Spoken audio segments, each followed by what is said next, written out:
Hello and welcome to episode 20 of the Little Craft Room podcast. My name's Nicola and this is just my little podcast where I talk about what I've been knitting, what I've been crocheting, what projects I'm working on currently, and just all that kind of stuff.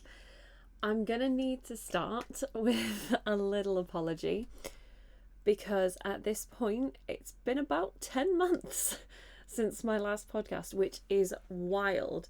But I did that typical adult thing, where you say, I'm really busy at the moment.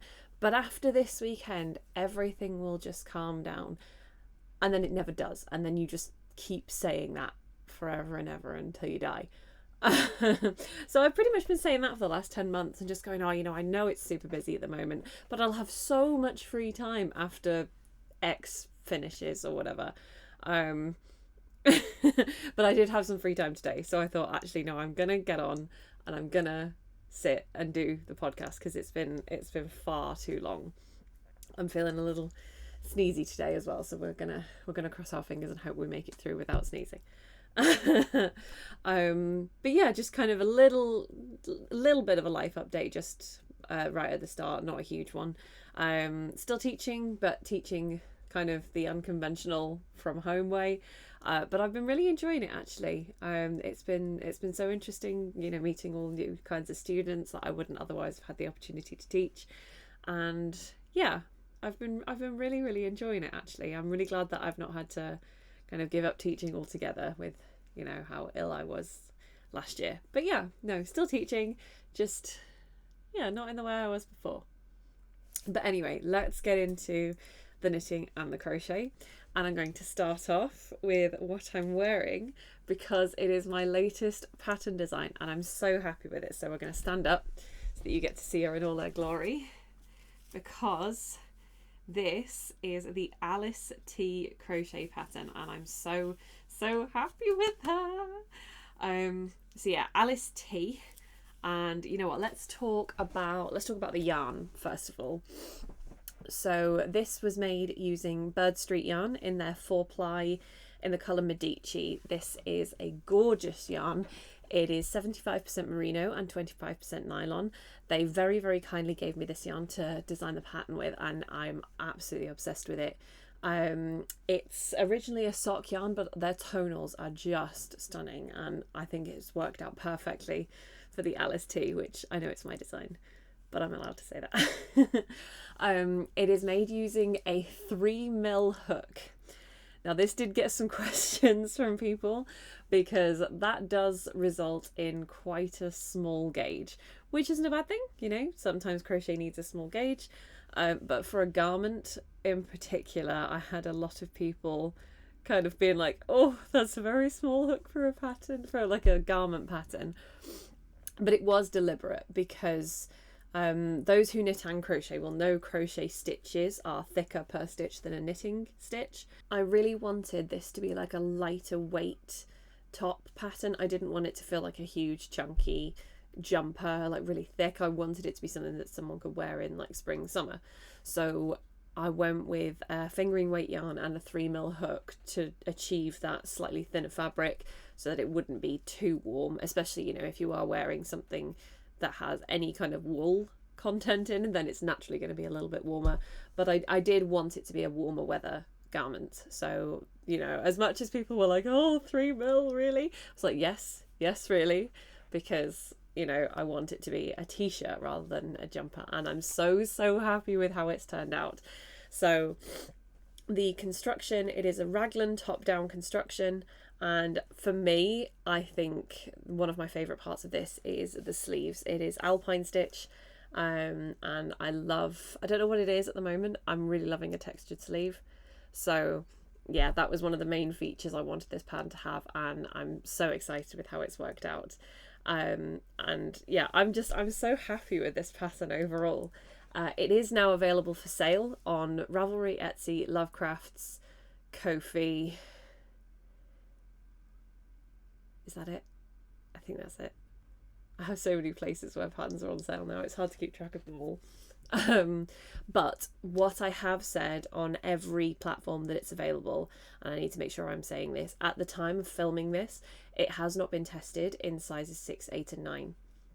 I just couldn't find testers for those sizes.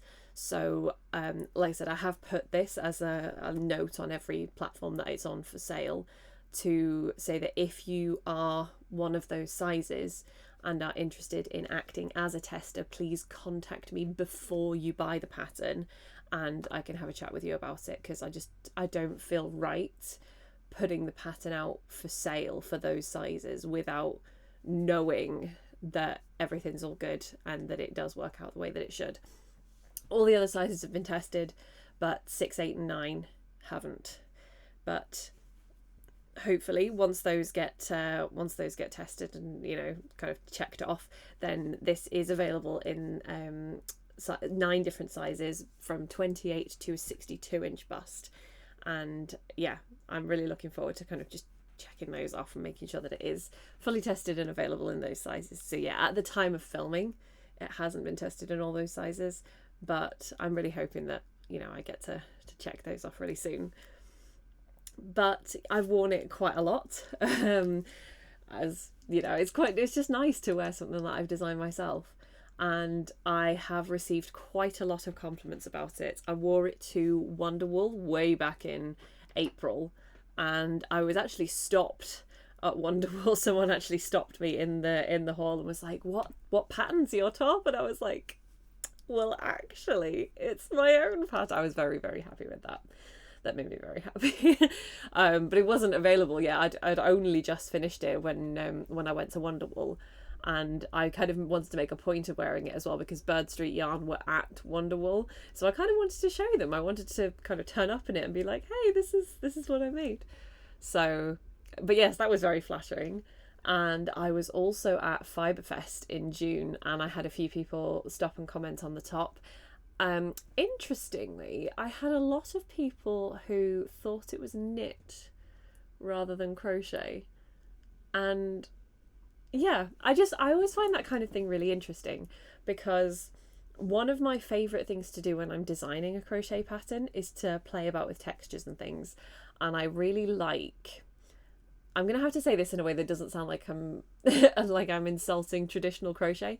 I really like when a fabric doesn't look like crochet. I adore crochet and I like crochet that looks like crochet, but I always find it really fun to try and get fabric that doesn't look like crochet as well. And I don't know, maybe the alpine stitch is the bit that did it, because, you know, the body isn't a particularly complicated stitch. But yeah, there were a lot of people that mistook it for a knit, which, yeah, I just found so interesting. But I have noticed that I do that on several of my patterns. I quite like kind of changing up the textures of the fabric to, yeah, it usually results in it not looking like, you know, a stereotypical crochet piece. So yeah, I found that very interesting. But yeah, but yeah, I am so happy with it. So yeah, this is, just show you again quickly. This is the Alice T crochet pattern, and it is now available for sale. So I thought I'd start off with what I'm wearing. So next I'm going to start talking about some of the things I finished. Now, as I said, it's been 10 months since I last filmed, so I'm not showing everything that I finished in the last 10 months. We'll be here all day. So I've kind of picked out a few bits that I've finished, kind of some of my favourites, some that I have like a reason to want to show you, and then the other things that I've finished I'll just kind of slot into other podcasts as they come up. But the first one, I have to show you this because it is, I think it's going to be up there as one of my favourite amigurumis that I have ever made in my life. And it's a Bananasaurus. I am so obsessed with this. It is so funny. It's it's fabulous. I love this so much. This is a pattern by EmeraldRose Crochet. It's one that I found on Etsy. Now originally this was posted in my Discord server by one of my Twitch viewers, and it was originally posted as a bit of a joke, like, haha, this is amazing, look at this. And I saw it and I was like, I'm gonna need that pattern, and I'm gonna need it now, because immediately I knew who I had to make this for. So I did make it as a present. I've not, obviously I haven't given it to them yet. They don't know they're getting it, but by the time this video gets published, they'll have received it. But I am I'm obsessed with it. I just think it's so funny, and it's such a clever design. So I made this in Habi Toucan yarn, which, as you can see, is a chenille yarn. I don't always use chenille for amigurumis. I know some people exclusively use chenille. I don't always, just because sometimes I want a slightly different vibe. But when I saw this one, I don't know what it was, I thought this needed a chenille yarn. So I chose Habi Toucan. Right, I want to be fully transparent. These two colours I bought. So this is the colour Ecru and this is Mustard. The very tip of the tail, that was gifted to me because I am a part of the Habi, I think it's called Creators Community. I can't remember the exact phrasing. But they did a thing with the toucan yarn a few months ago, and I got gifted some yarn, and this was part of my leftovers. So I want to be fully transparent. That is where that came from. It's also why I knew I wanted to use the toucan, because I actually quite enjoyed using this yarn. So when I was deciding what to make this in, I thought, you know what, I'm going to go back and I'm going to use the Habi toucan again. But these two I did buy with my own money. So yeah, I just want to be completely open about that. But I'm so happy with him, and you can't really see on the camera. I suppose you can see a little bit, but he does stand up as well, which just, I think, adds to it as well. But yeah, it's Bananasaurus. I don't really know what else to say about this, except that I think it's possibly one of the best things I've ever made. I cannot wait to give this to the person I've made it for. I really hope they like it. I mean, I'm a little gutted to give it away just because it's brilliant, but I think they're gonna like it. I hope they're gonna like it. So yeah, first finished object, Bananasaurus. Okay, the next couple I'm going to talk about are part of my bigger teddy project. So if you've seen this podcast before, you might remember I have a friend whose mum passed a couple of years ago, and I've been finishing off the projects that she hadn't completed. Most of them, in fact all of them, are amigurumis that were intended to be made for her grandchildren. So I've been going through and completing them. Now on episode 19, I was about to start on an elephant, and I have now finished it. All of these, by the way, I have already given back to the person, so they are just going to be pictures. But yes, I finished the elephant. I did this one live on Twitch, actually. I've been doing that a lot this year as a way to motivate myself. I've basically been using it to bully myself into actually finishing things, because I have a couple of projects that I just seem to be really dawdling with. So the projects that I've been dawdling with, they get done on Twitch, so that I get bullied into actually finishing them, because I'm advertising it on the internet that I'm doing it. So I have to finish it. So I've been using that as a motivational tactic. But yes, I did the elephant live on Twitch. And I did put in episode 19 how much of it she had done. So I started with the bits that she hadn't. Now this was the first one where I had to gauge match properly, because the ones I'd done the ones I'd done before this were almost entirely complete, and I just had to kind of add some finishing touches. This one I actually had to replicate an ear and another leg, and this was where I realised I am definitely a tighter crocheter than this woman was, because she included the hook size in her little bag because she was incredibly organised. And I started on the ear. I thought, you know, that'll be a really easy one. It's just a flat circle. And I counted the rows, counted the stitches, made it, and it was like several centimetres smaller than the first one, the original one that she'd done. and I had to pull it back and try again, and pull it back and try again. I think I went up 2 hook sizes before I managed to match gauge. So yeah, I am a significantly tighter crocheter for amigurumi anyway. I tend to be able to change my gauge quite easily, but for amigurumi I typically like just slide into a really tight gauge. So I did have to change my hook size, but once I managed to get the hook size right, we were okay after that. I think she used a 5 and I had to go up to a 6.5.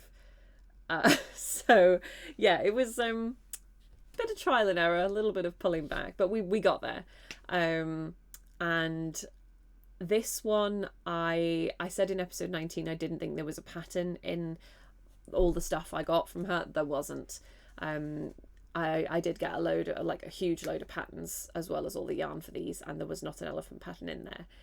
I think I found an image of the one that she was kind of aiming for. So I really liked the fact that I had a reference point.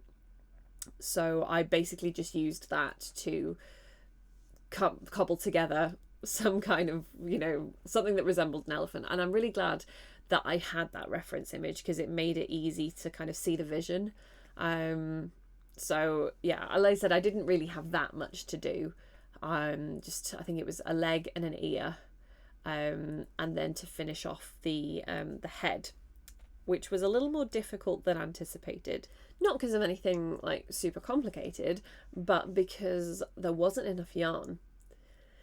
And there was no more grey in any of the bags from her, and I didn't have anything in my stash that matched either. I basically had to do every other part of the elephant and then leave the head till last, because I wanted to give him as long of a trunk as I could, but we were playing yarn chicken by the end. So yeah, I just made sure I'd finished everything else and then just went until I ran out of yarn on the trunk, and that was kind of just how I had to do it. I did add a couple of bits, so I did add a little bit of shaping to the front of the foot, just to kind of curve it and give it a bit more shape, and to flatten the bottom out as well. It's not going to stand up, but I wanted to flatten the bottom because she'd managed to get a really flat kind of bottom of the feet on the rest of them. So I was quite pleased with how it turned out, and it did kind of make me want to start designing amigurumi, because I've made so much amigurumi before, but I've never like really improvised with it before, and it kind of gave me a little bit of a push. So I don't know, maybe I'll start designing amigurumi at some point. But it was really fun to kind of get creative with it a little bit. But yeah, then once I'd finished all those, I just went until I ran out of yarn on the trunk. I also added a pipe cleaner to the inside of the trunk, just to, I wanted to add a pipe cleaner, couldn't find any, so it was craft yarn. No, craft wire. I know what I'm saying. I added some craft wire into the trunk just so that we could give it a little bit of curve so that you could manipulate it a little bit. But I was very kind of, I don't want to say overly cautious, because I don't think you can be overly cautious in a situation like this, but I kind of made sure to bend the ends in, and then I crocheted it a little kind of pouch to go in, and then stuffed the outside and then put it inside the trunk, because there was no way I was having that have a sharp end, because I know that it was going to a child. So I was not going to risk it having any kind of sharp pokey bits. So I don't think you can be overcautious in a situation like this, but it was so firmly encased. So I was like, no, I think we're good. So yes, I finished the elephant, and then I moved on to the next one. Now this is a pony. It's definitely a pony, but getting it to look like a pony was really, really difficult. And I've discovered that ear placement is very, very important, and the shaping of the kind of the snout area as well, also very, very important, because it took a while for this one to actually resemble a pony. And at one point it looked like a pig, it looked like a donkey, it looked like a cow, and at one point it looked like Casper the Friendly Ghost as well. But after hours and hours of trying to fine tune the shaping on this face. We did get it to look like a pony eventually. Um, and this was actually, I did have the pattern for this one. It's called Mr. and Mrs. Pony. I couldn't find the designer name. I had it at the time and then I looked it up and now I can't find it again. But I believe the pattern was called Mr. and Mrs. Pony. And what I found really cute about this was that it actually had a couple of different outfit options. So I messaged my friend and said, you know, do you want, like, which one do you want? And he chose the blouse and the headband, which is so cute. I love this so much. I did add a couple of my own bits to this because I used yarn that was in her bags for the blouse and the flower headband. But for the mane and the tail, there was no fur yarn. So I used some from my stash because I knew I had some and I thought that made it look more like a pony. At this point, I was just so desperate to have it look like a pony. So I used Shepya's Fairy Tales for the mane and the tail, and I'm very glad that I had that because I really think that it said pony more than it did without. I'm slightly kind of, yeah, it was so difficult to get it to look like a pony, but yeah, I'm very glad that we managed to get him to look like a pony. And then the final teddy that I managed to finish was this, just so cute. It was just a sleepy teddy. Again, I did have a pattern for this one, very grateful for that. And he's just so sweet. So he's got his little pajamas. Again, my gauge didn't match hers, so getting the hat to fit on the head was interesting. I just ended up sewing it down in the end. But also because, again, I knew I was giving it to a child, so I thought, you know, the fewer removable pieces that we can have, the better. So, yeah, the hat got sewn to the head. I did have to get creative again with this one because, and I did talk to my friend about this one, apparently she quite just liked going off book sometimes. She'd get a pattern and then she'd kind of just add her own spin on it, which, you know, great. Really difficult to recreate when you don't know what the thought process was, but hey, that made it all the more fun. So she changed the way that the legs and the arms were done. I can't remember what was in the original pattern, but yeah, I had to make sure I got creative while keeping. I had to kind of. It was definitely a mixture, and it was a balancing act between kind of following the pattern and following what I think her intention was. Because at the end of the day, I am making it to finish it for her. So I don't just want to railroad over what her plans for it were. I want to try and continue with what her plans were. So yeah, it was definitely a balancing act between following the pattern and trying to go in the direction that she wanted to take it. But I think we managed it with this one, and he's so cute. I just love this little guy. He's just so sweet. So those are the ones I finished at the moment. I haven't started on the next one. We think it's a giraffe. This one didn't come with a pattern. Fairly sure it's a giraffe. We'll find out. I'll find out. Yeah, I say we'll find out like I'm not the one making it. We're pretty much decided on it being a giraffe. Oh, but speaking of things that I have been completing on Twitch, I've been making progress on the portal blanket, which we're now going into year 5 on. But I'm making progress, and that's the important thing. Because again, I've been using Twitch to bully me into actually finishing things.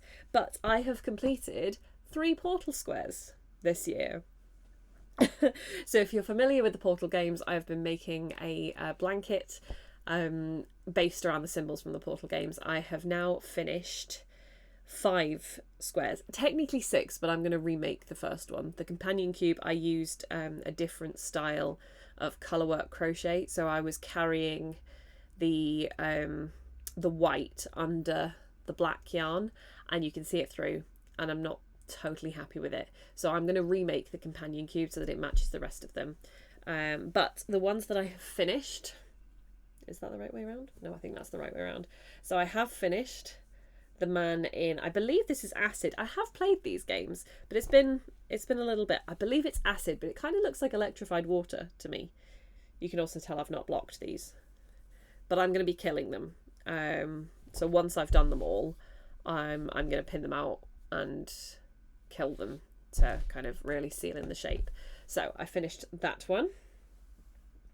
I also finished this one. And those are, I basically just use French knots for those because I was not gonna do that as part of my colour work. So yeah, they're not on the back. I basically just use French knots because yeah, I wasn't gonna start that confetti colour work. No, thank you. And then last week, or the week before, very recently, I finished this one. I don't know what it is about this one. I'm really happy with how that turned out. I just think that looks like really crisp and clean. I'm so happy with this one. But yeah, it does mean that I am nearly halfway through on my portal blanket, because the average before this year was 1 square per year. And that's abysmal, to be honest with you. So we're improving. We're getting better. It's not 1 square okay, technically it's still 1 square a year, but after this year it won't be, because I've already started on square number 6, which yeah, I've only done the first couple of rows, but I have already started it. So we'll get there. We'll get there, and maybe it will be finished in my lifetime. But no, progress has been made. Progress has been made, and that's the entire point. But last finished object I want to talk about is another design. Now, I actually released these in November, so it can't have been that long after the last podcast, but these are the Senara Handwarmers. It is a free pattern, so it's available for free on Ravelry, Lovecrafts and Ko-fi, because I don't think you can put free things up on Etsy. So it's not on Etsy, but it is on my other places. So I originally made these for a TikToker that I really, really like. So she's Jane on TikTok. She has a glass blowing account, but she also has a foraging account. And I adore her videos. I just think she has a fabulous attitude to learning about new things, and she is really happy to post her mistakes. She's fully open about the way that she learns and kind of how she refines her technique. And as someone who, I've always struggled with perfection, and if I don't get it perfect first time, then I'm a terrible person and I shouldn't bother. And it's a really difficult thing to unlearn. So I've found her videos just absolutely wonderful. She's so inspiring, and I love the fact that she sees her mistakes as an opportunity to learn. And yeah, I love her videos so much. Now, she lives in Scotland, so when it started getting towards the autumn and the winter, she mentioned that it was cold in her studio and outside. So it was kind of a selfish thing to do, really, because I didn't want her to stop making videos because she was cold. So I thought, you know what, I've been kind of thinking about designing some hand warmers. I will design them and send them to her, because I want my videos. And I did, and she seemed to really like them. I was really quite surprised, actually. We had over 100 downloads in the first week, so other people seemed to like them as well, so that was really, really exciting. I used Shepye's Stonewashed for this pattern in Boulder Opal and Axonite. So it's just a sport weight yarn. Any sport weight would do. There are also notes in the pattern for adjusting the size if you wanted kind of more of a wrist area, or if you needed the hand part to be longer or shorter.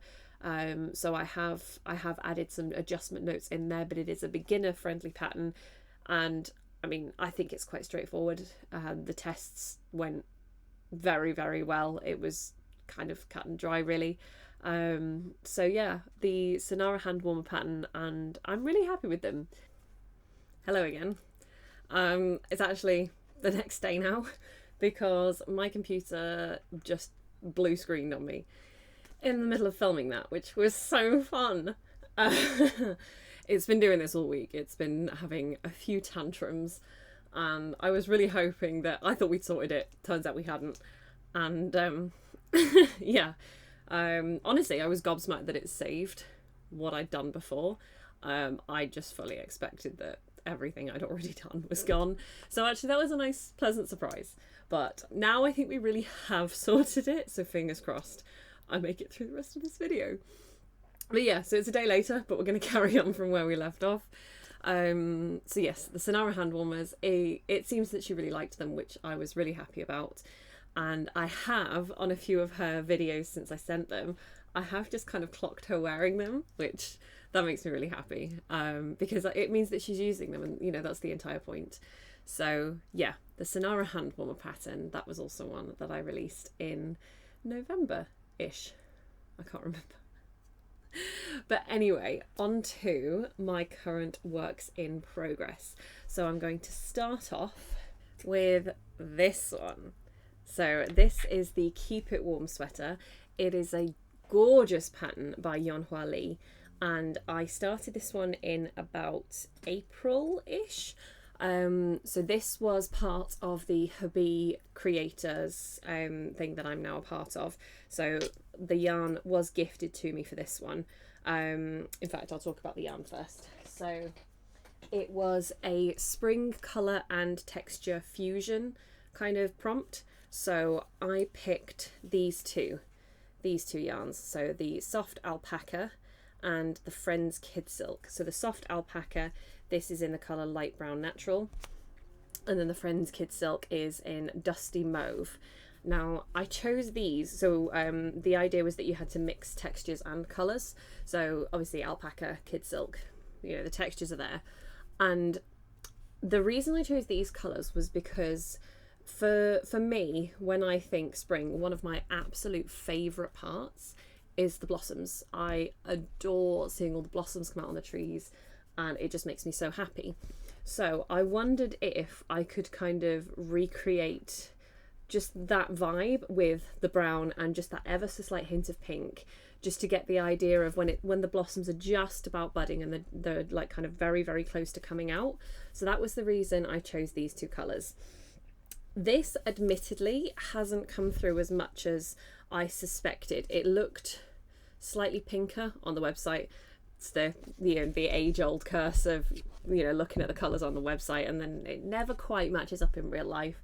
I quite often look on Ravelry on other people's pictures of the colours to try and get a better representation of what it's going to look like, but it's never perfect. It has definitely shifted the tone of the brown, so it has warmed it a little, and you do get like a pinkish haze. I'm not sure that's going to come through on the camera, but it does add another kind of tone to it. Those needles are clinking and they're annoying me.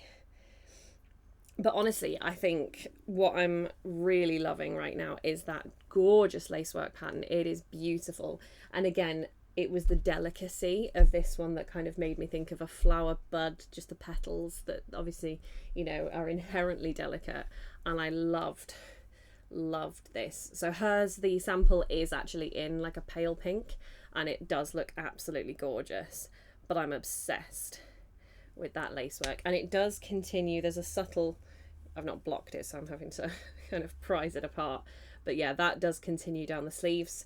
I am only on the first sleeve at the moment. I've just about started the cuff on this one, because what I tend to do, and this is my technique usually with any sweater where I'm not fully confident that I'm going to have enough yarn, is I kind of hold off on the body and I do the arms, because for me, I'm more bothered about my arms being the right length than the body, because as far as the body's concerned, once the arms are done, I will just go until I run out of yarn.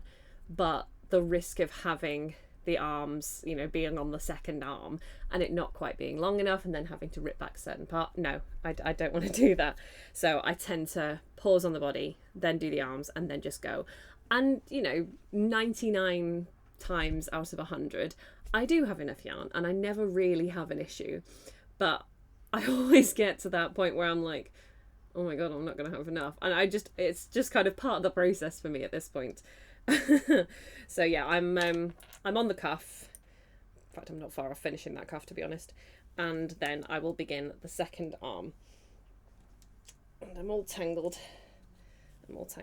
But yes, so this is a little bit of a longer term whip. As I said, I've started this in April. It is warmer than anticipated. So while the vibes may be spring, the kind of the warmth in it is definitely an early spring. So yeah, I'm not going to be wearing this quite yet. It's still far too warm for that. But, you know, come autumn when the temperature starts dipping, I'm very likely to start donning this, and hopefully I'll have it done by then as well.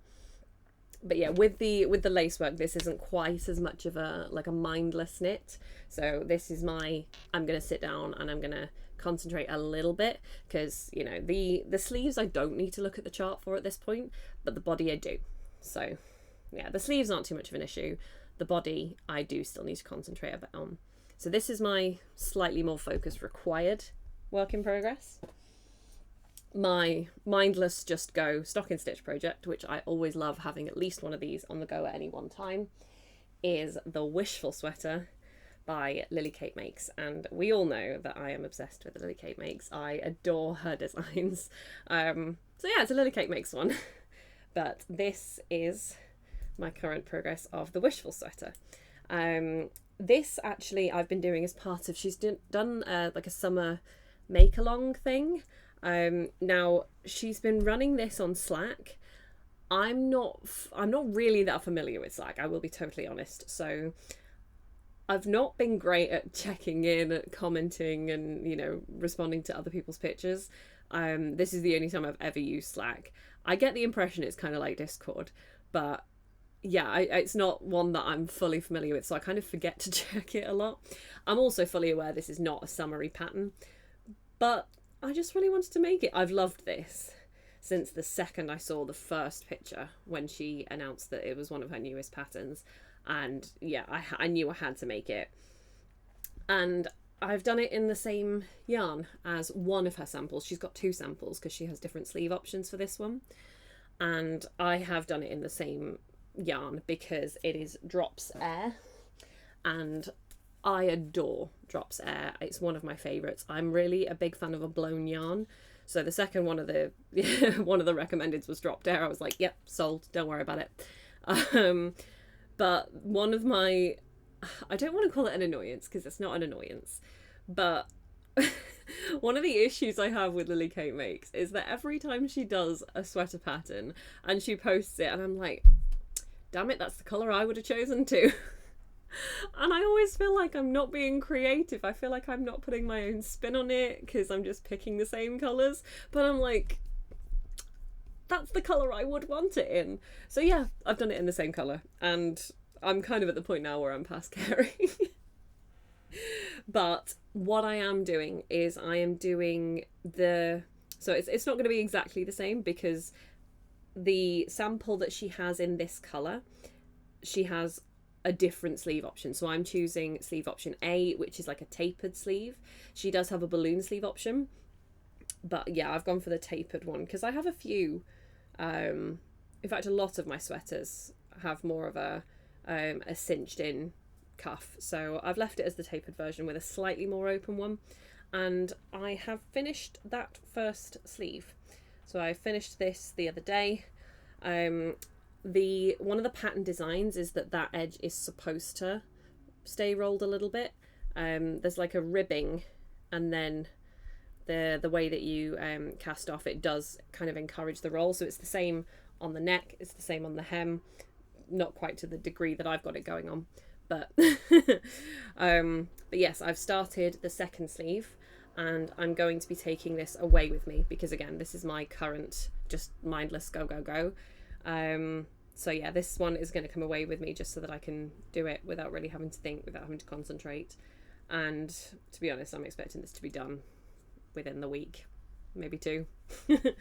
Because as you can see, obviously I started the Keep It Warm sweater in April.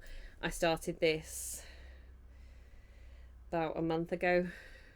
In fact, was it really a month? Wow, it might have been a month. Okay, not as quick as I thought. I've been busy, okay? But yeah, this one is not going to take long. Again, it's not going to be one that I'm going to be able to wear very soon, because with drops being as squidgy as it is, I just love this so much. Yeah, it's going to be a warm one, but I have other sweaters in drops. I knew I would love this, and I'm really looking forward to wearing this in winter. And I don't really have that many brown sweaters. No, I suppose I've got my Harlow V-neck that I finished last year, but this is more of like a clay than a brown. That seems to have been my theme this year, actually, brown, because obviously my Keep It Warm is brown and pink. I definitely go through colour phases. The other year it was like exclusively blues and greys, and now I'm on like browns and pinks, it would seem. Yeah, I'm not mad about it. I wonder what it'll be next year. But yes, so my second whip is the Wishful sweater by LilyKateMakes. I'm on the second sleeve and really not very far off at this point. I also do have another new pattern that I've been on for quite a while.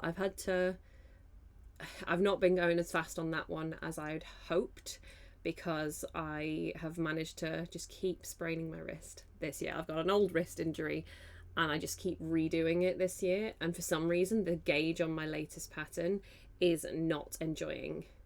It's not happy about it. So that one's taken a lot longer than I had originally planned. It was supposed to be a really quick pattern design. It's not always how it works, is it? So I'm hoping to have a new one to be announcing very soon, provided that my wrist plays ball. So yeah, I'm not going to give too much information about that just yet, but yeah, fingers crossed it will actually, come to something showable very soon.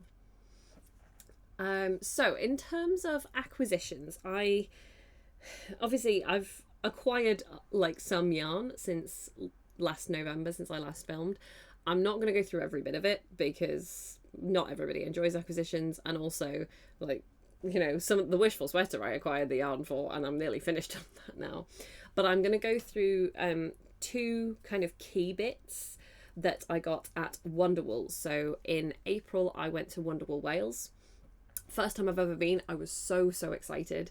I actually wore my Alice T as well, which because Bird Street Yarn were there exhibiting, so I kind of took it as an excuse to show the Alice T, so that was fun. They seemed to really like it.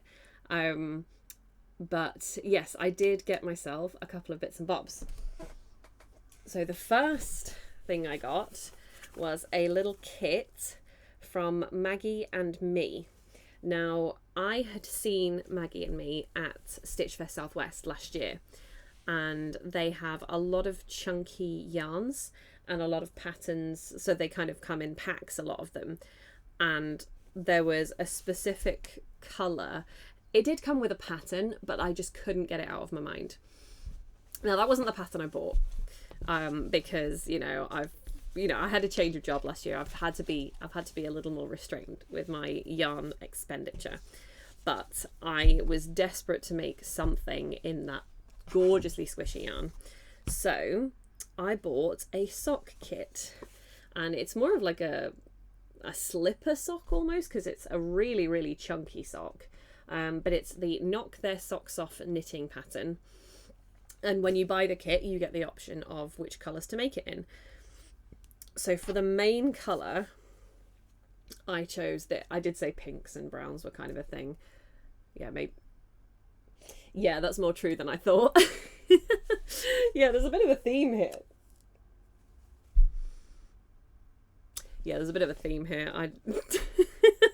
Anyway, moving on.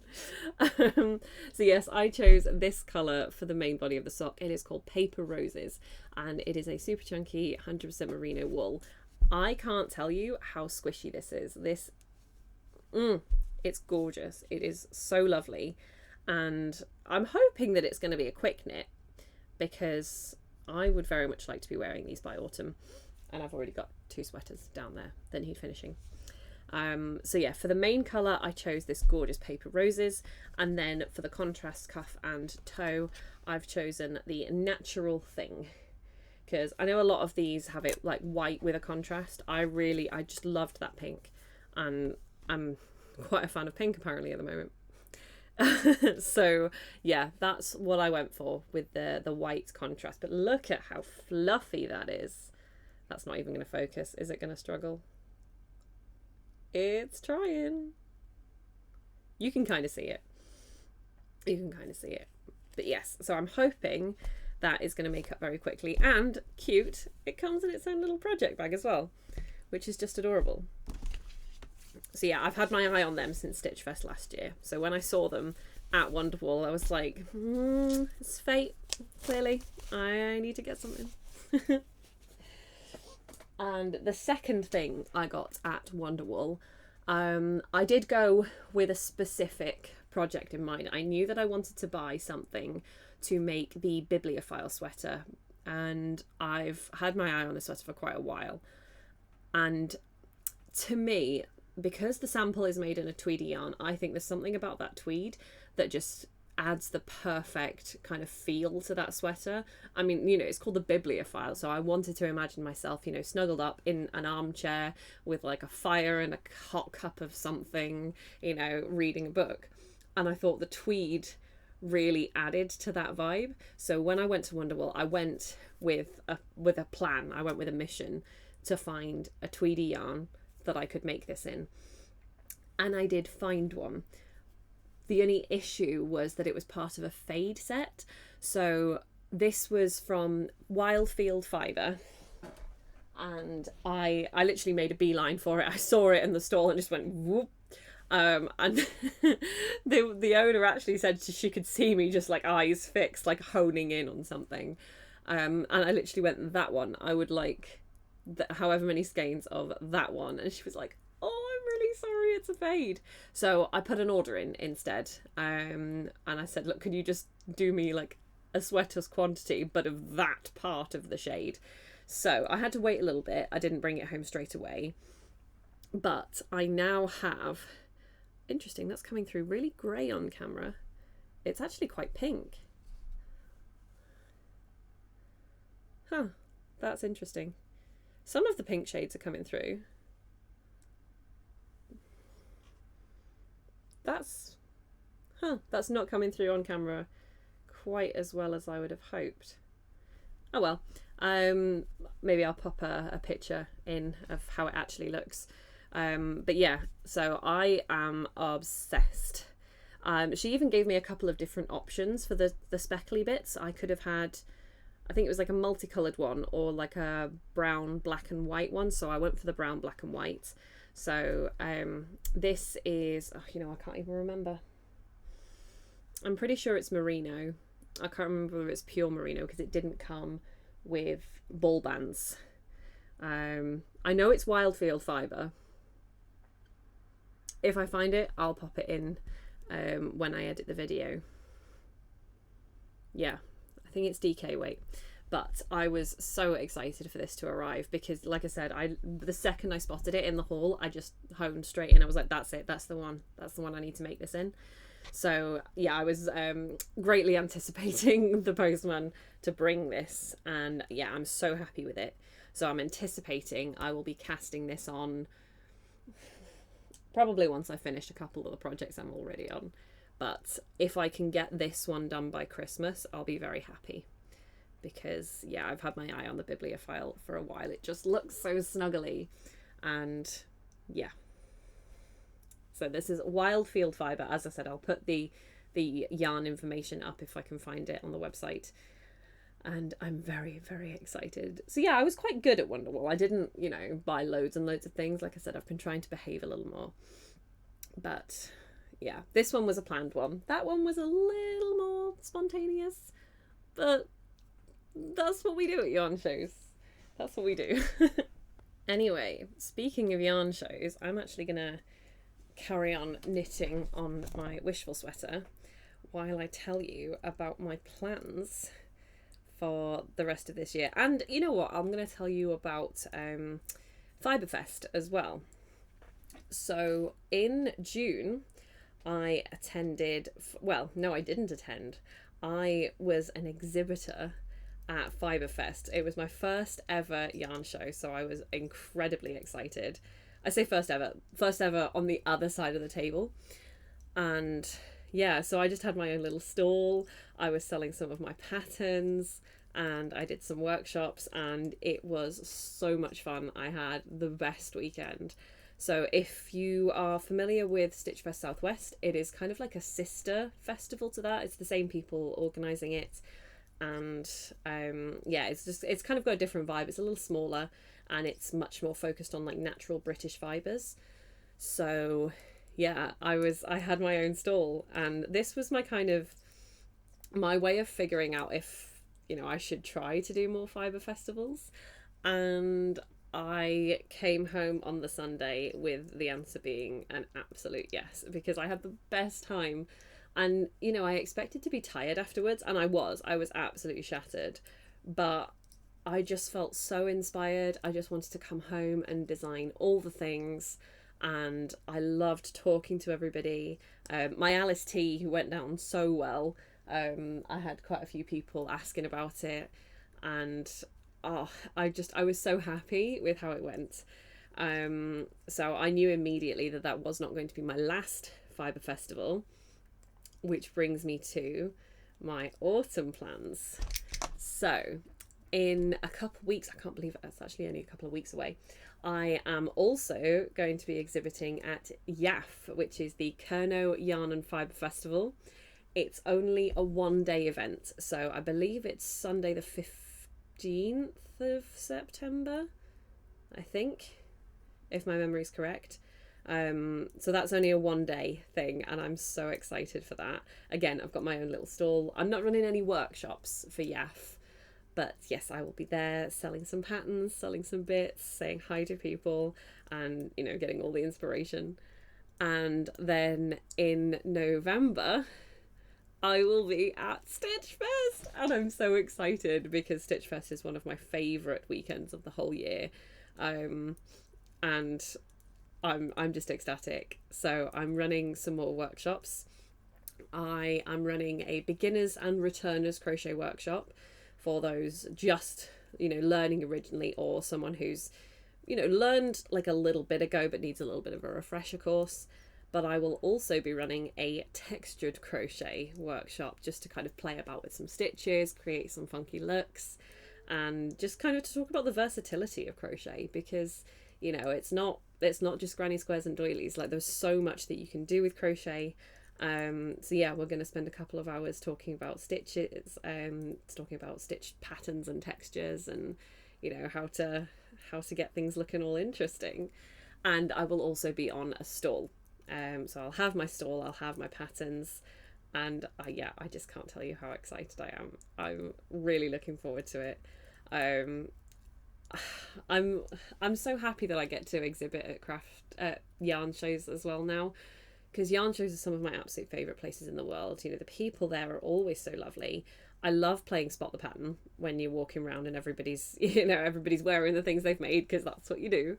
And, you know, I can be like, oh, I see that one there, I know what that one is. And yeah, it's just always such a happy, positive vibe. So I am really, really excited that I now get to be kind of part of that. So yeah, I've got some really exciting things coming up in autumn this year. And yeah, hopefully I'll still get the time to, you know, do some podcasts and things, because it has been a while, admittedly. I am very active on Twitch at the moment, so I've been doing a lot of work on Twitch.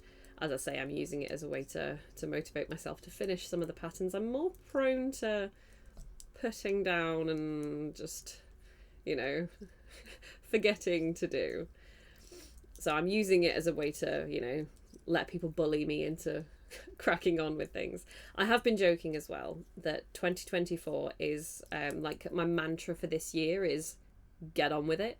So I've been making some progress on the portal blanket, which I've not shown on here for quite a while. I've been making some significant progress on that. I've been making progress on one of my cross stitches. I've been doing my teddy project. I've done a few of those now on stream. So yeah, I'm quite active on Twitch now, but I need to make sure that I'm keeping up with my podcasts as well, because not everybody uses Twitch, not everybody likes Twitch. So I am trying to make sure that I can keep on top of the YouTube stuff as well. So yeah, I'm gonna have a really busy autumn, and that's on top of, like, you know, my day job. And all the designs that I now want to get out, because as I say, yarn shows, nothing quite inspires me like a yarn show. And it just makes me want to come home and design, you know, 14 new patterns by next week, which, you know, would be impossible at the best of times, but when, you know, I've had wrist tantrums and everything like that. But no, I definitely want to do some more podcast stuff and make sure that that's not kind of falling by the wayside. To be fair, a lot of my social media stuff has been a little neglected this year, so I don't know, maybe that's my goal for the rest of the year, is to try and just keep on top of my other social medias and make sure that I'm not forgetting about them. So yeah, anyway, I think that's all I had to say. That's enough, really, I think. But yeah, like I said, I have done other stuff, and, you know, I'll probably slot them into other podcasts when I'm talking about them. But otherwise, this episode would have been really long, and my computer definitely wouldn't have been able to handle it. So yeah, actually, I think we will leave it there. I'm gonna carry on knitting my sleeve cap, and yeah, hopefully I will see you really, really soon. Bye.